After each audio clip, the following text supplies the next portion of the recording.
Eh bien, nous y voilà, la dernière épisode de la saison 2 commence maintenant. Mais avant de rentrer dans le vif du sujet, permettez-moi de vous parler d'une nouvelle édition du Dragon Rouge maintenant disponible sur Amazon.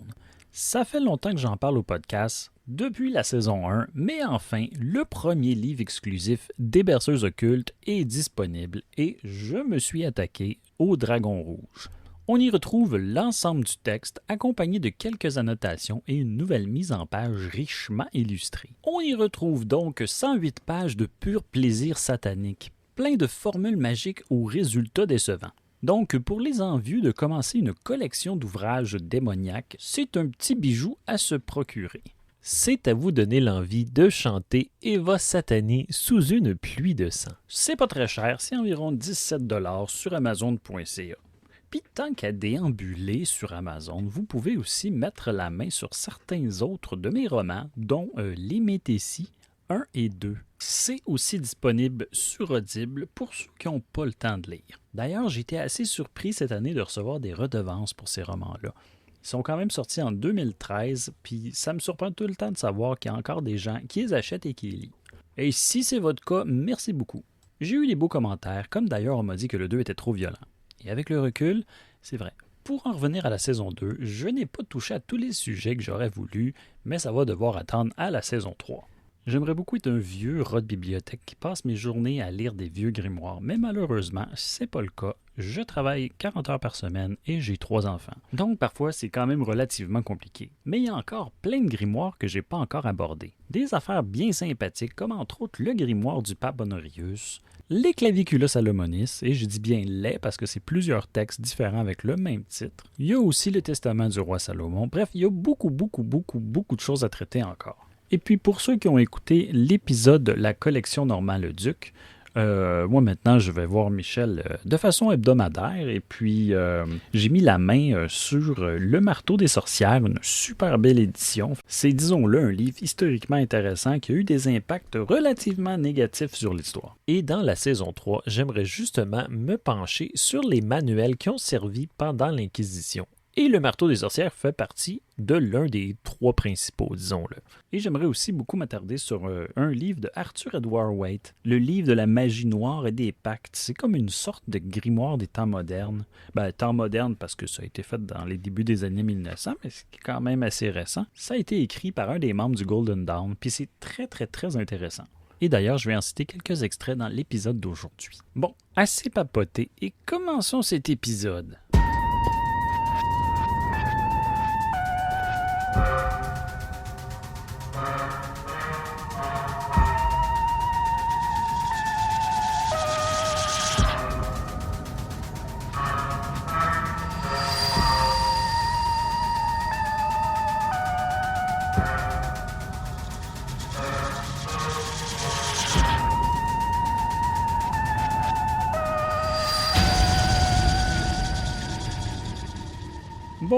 Bon. Le Grimorium Verum. Selon entre autres le dictionnaire infernal, le Grimorium Verum serait l'œuvre d'un dénommé Alibek l'Égyptien, qui l'aurait rédigé en 1517. Et puis, ce bon gaillard est seulement connu pour avoir écrit justement le Grimorium Verum.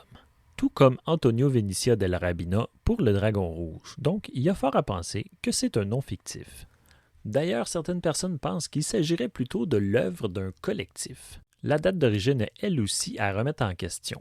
Mais c'est quand même le cas assez souvent avec ces genres d'écrits-là. Ça nous surprend même plus.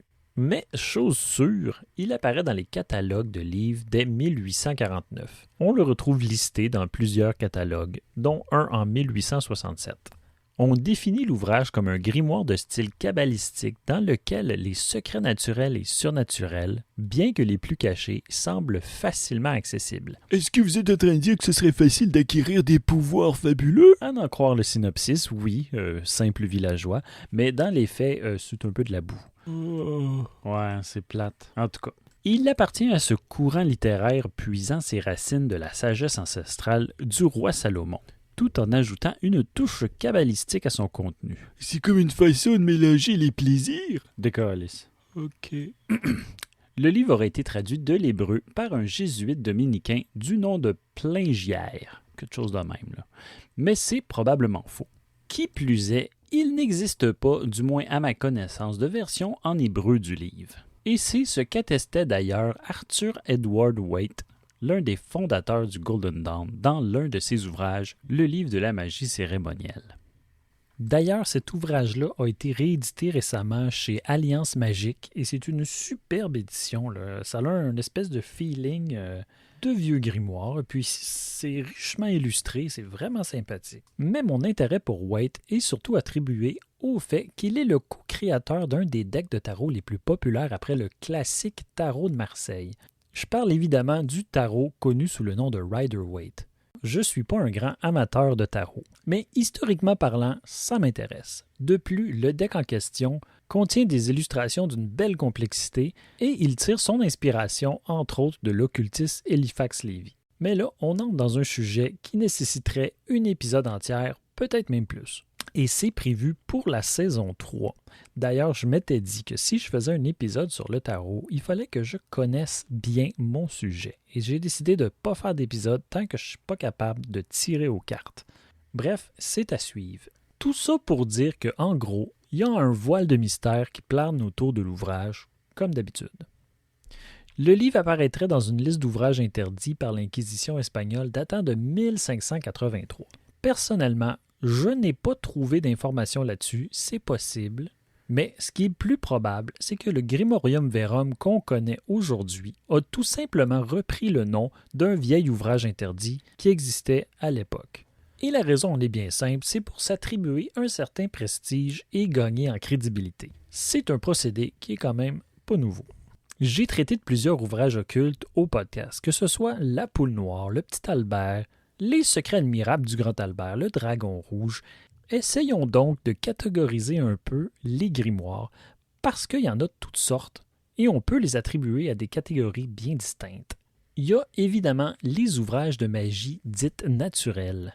On y compte Le Petit Albert, Les Secrets admirables du Grand Albert. En général, on y retrouve des conseils pour réussir en amour, guérir différents mals, calmer les animaux et devenir invisible. C'est pas bien méchant. Le pire qu'on va y retrouver, c'est comment nouer l'aiguillette et la fabrication de la main de gloire. Somme toute assez soft.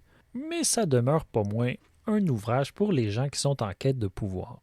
Personnellement, je classe ça aussi dans la catégorie des grimoires agricoles et je m'explique, ça vise surtout un auditoire de paysans fermiers un peu naïfs. Autre catégorie, on a les grimoires qui présentent une histoire qui sert de prétexte à un enseignement. Le meilleur exemple, c'est évidemment La Poule Noire, qui est considéré comme un grimoire malgré sa forme de texte de fiction. On y retrouve entre autres la façon d'obtenir la poule noire, ainsi que plusieurs descriptions d'artefacts magiques. Et on pourrait entrer dans cette catégorie le Testament du roi Salomon, même si celui-ci n'est pas proprement dit un grimoire. C'est un vieux texte. Il y a aussi les grimoires de magie élémentaire, mais là les ouvrages peuvent figurer dans plusieurs catégories, puisque La Poule Noire pourrait y figurer. Avec son segment plagié du texte d'Henri de Montfaucon sur les êtres élémentaires, qui lui se voulait initialement une parodie des idées de Paracelse. Mais oui, on y retrouverait ici tous les textes mentionnant les nymphes, les selfs et les salamandres de feu. Donc en gros, on y retrouverait des textes obscurs de Paracelse et le film Frozen 2. Finalement, les grimoires de magie dite noire, pure et dure, de la magie malfaisante. En général, ces textes-là affirment qu'ils tirent leur source des manuscrits du roi Salomon. On pourrait donc dire qu'il s'agit de grimoires salomoniens. C'est un terme qui n'existe pas, là, c'est moi qui l'utilise. Le bon terme serait probablement plutôt grimoire géotique. La géotie, c'est l'art et la pratique de l'invocation des démons. On y retrouverait bien sûr le Dragon Rouge, le Grimorium Verum, ainsi que la Petite Clé de Salomon et aussi le Grimoire du Pape Honorius. Et là, je vous entends. Vous allez me dire que le Grimoire du Pape Honorius, c'est un livre un peu naïf, dans le genre du Petit Albert, avec ses formules pour réussir en amour. Mais il contient quand même quelques formules pour faire les incantations des démons. Et puis, on n'incante pas Astaroth pour prendre le thé. Bon, l'année passée, j'ai invoqué Barbatos pour faire mes impôts. Au début, il était pas full willing. Mais bon, après une coupe de claques de verge foudroyante, il a fini par m'avoir tout un retour d'impôts. Bref, c'est le genre de grimoire dans lequel on retrouve des formules pour faire le mal pur et dur. et on va y retrouver très souvent des listes de démons plus ou moins complètes. C'est le cas entre autres dans le Dragon Rouge. Parlons un peu de la forme de l'ouvrage. Le livre contient 4 parties. 4 petits livres, parfois 5. On parle ici de tout petits livres. L'ensemble du texte est grosso modo 70 pages. On y parle entre autres d'invocation des démons. On va retrouver également toutes les formules pour réussir en amour, devenir invisible ou riche. Dans le fond, les petits classiques des grimoires. Et là, je ne vais pas rentrer dans les détails de chacun des livres pour la simple et bonne raison qu'il s'agit de tout petits livres et que leur qualité est assez médiocre. J'ai parcouru plusieurs grimoires, puis je dois avouer que le Grimorium Verum est un des plus désagréables à lire. Mon impression générale, c'est que c'est un ramassis de petits extraits, mais qui manque certaines portions. Petit exemple, pour avoir de l'or, de l'argent ou la main de gloire, déchirer les cheveux d'une jument en chaleur, par la racine, le plus proche de la nature, en disant drague, drague, drague, puis attachez-les en un nœud. Maintenant, sortez et achetez, sans discuter sur le prix, un nouveau pot de terre cuite, qui aura un couvercle. Rentrez dans votre maison aussi vite que possible. Remplissez le pot sans le remplir entièrement. Placez-y les poils noués, couvrez-les et placez-les là où ni vous ni personne d'autre ne peuvent les voir, car il y aura un danger à cela. Après 9 jours, à l'heure cachée, sortez le pot, ouvrez-le et vous verrez qu'il y aura un petit animal comme un serpent. Puis dites « J'accepte le pacte ». Ne touchez pas à l'animal avec vos mains. Placez-le dans une nouvelle boîte que vous avez achetée à cet effet, et cela sans en négocier le prix. Ah, bienvenue à l'échoppe de la pâte de cochon d'or. Merci, merci. Comment je peux t'aider, mon bon? Attends une minute, il faut que je fouille dans mon livre. À la bonne affaire, je vois que vous avez le Grimorium Verum. Ouais, c'est ici que je l'ai acheté. J'ai besoin de... Qu'est-ce que j'ai besoin? J'ai besoin d'un pot de terre cuite, s'il vous plaît. Ah ben c'est dadon. Voilà.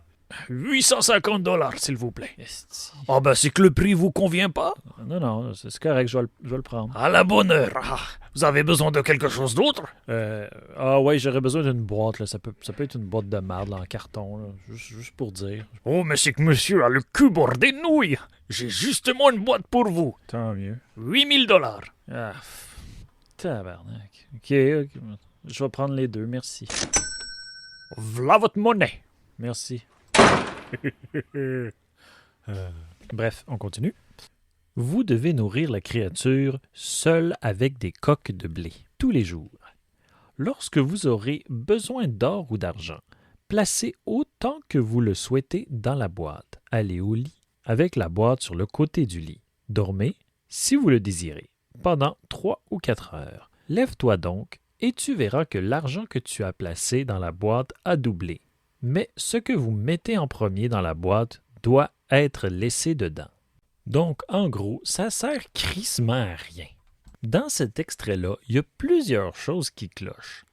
Premièrement, au début, on nous vous voit et rendu vers la fin, on nous tutoie. Moi, ça m'achale un peu. Outre le fait que la formule ne sert à rien, il y a un autre détail qui cloche un peu. On parle de la main de gloire et de comment l'obtenir. Par contre, dans la formule, il n'y en est nullement question. J'imagine que si on en a une sous la main, on pourrait la mettre dans la boîte pour en obtenir une deuxième. Par contre, on ne pourrait pas prendre la première.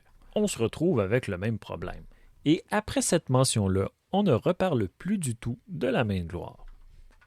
Après la lecture de cette portion de texte-là, j'étais un peu perplexe. Et je me suis posé des questions sur la version que j'avais entre les mains. Il y avait quelque chose qui clochait. J'ai donc fouillé dans les autres versions et j'ai trouvé des variations dans le texte. Parfois, on lui dit plutôt « Au bout de ce temps, vous trouverez le double d'argent que vous y aurez mis. » Mais il faut prendre garde de remettre le même. C'est pas bien plus clair et c'est pas bien mieux. Dans le même ordre d'idées, parfois on retrouve des images dans le texte, mais ils ne servent pas à grand-chose et ils n'ont aucune mention ou lien avec le texte lui-même. Tout ça pour dire que, dans l'ensemble, c'est un grimoire que je trouve de piètre qualité. Puis là, certains me diront, c'est un grimoire, c'est tout le temps un petit peu de la bullshit. Ben oui, effectivement, Sauf que certains textes sont quand même de meilleure qualité. La Poule Noire, par exemple, qui est un texte de fiction avec un enseignement caché, a quand même un début, un milieu et une fin. Il y a beaucoup de plagiat. Il y a aussi la qualité du texte qui varie d'une portion à l'autre, mais dans l'ensemble, c'est un texte qui se lit bien et qui est quand même assez intéressant pour être lu jusqu'au bout. Tandis qu'avec le Grimorium Verum, c'est un texte qui est quand même assez fade, peu intéressant, et puis le lire dans l'ensemble, malgré le fait que c'est pas plus de 70 pages, c'est quand même assez pénible.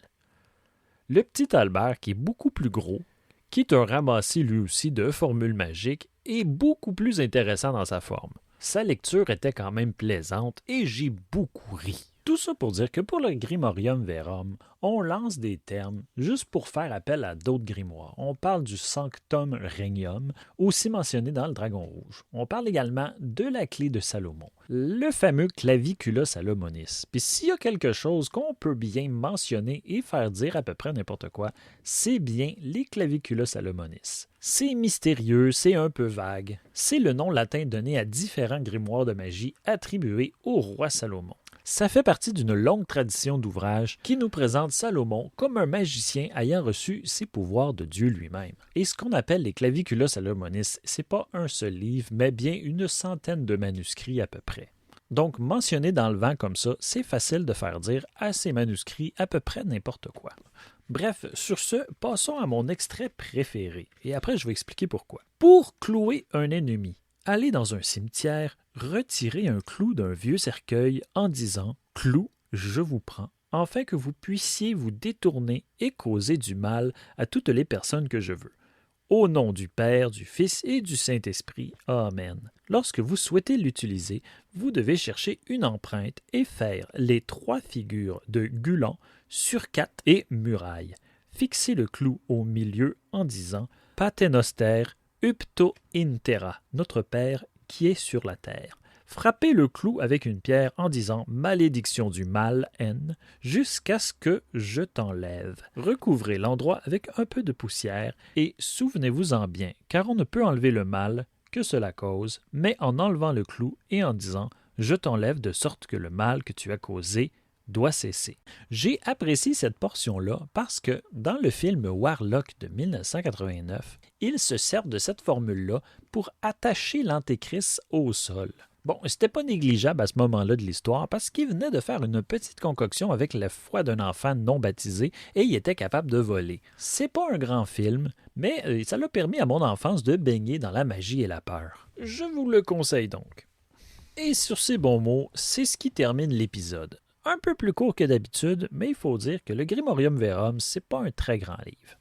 Si toutefois vous voulez le consulter, n'oubliez pas que vous pouvez le trouver gratuitement sur Internet, c'est pas très difficile. Donc, gardez l'œil ouvert pour la saison 3 des Berceuses occultes.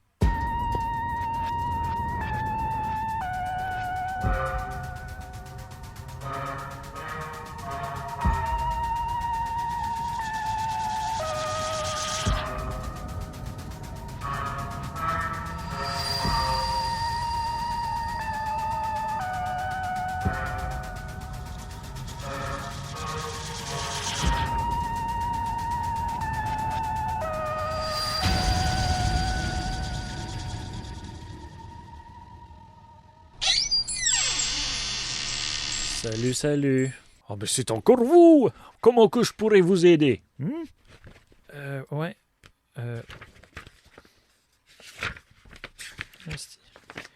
Ouais, j'ai besoin d'un œuf d'une poule noire, mais j'ai pas de poule noire. C'est-tu possible d'acheter une poule? Malheureusement, je n'en ai plus. Par contre, j'ai juste ici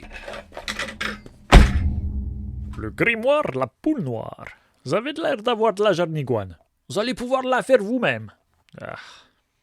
Ouais, je vais le prendre. Ça va être 350 $. J'accepte les cartes de crédit et la crypto.